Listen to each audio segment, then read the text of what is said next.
English ગ્રામરની અંદર જે parts of speech હોય છે અને એની અંદર એક પ્રોનાઉન્સનો ટોપિક આવે છે. પ્રોનાઉન્સ અને એના અલગ અલગ પ્રકાર હોય છે. એમાંનો એક પ્રકાર છે પર્સનલ પ્રોનાઉન્સ, એટલે કે વ્યક્તિવાચક પ્રોનાઉન્સ. વ્યક્તિવાચક પ્રોનાઉન્સ એટલે કે જે કંઈ નામ હોય છે એ નામને બદલે શબ્દ જે વપરાય છે એને આપણે સર્વનામ કહેતા હોય છે. આપણે અહીં ચાર્ટ જોઈએ તો ખ્યાલ આવે કે એક વચનની અંદર આઈ, યુ, હી, સી, ઇટ અને બહુવચનની અંદર વી, યુ અને they.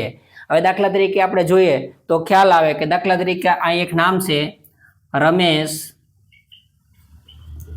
Is a boy. Ramesh છે એક છોકરો છે. હવે આ જે રમેશ છે એ છોકરો છે, એની જગ્યાએ આપણે સર્વનામ યુઝ કરવું હોય તો હી ઇઝ અ બોય.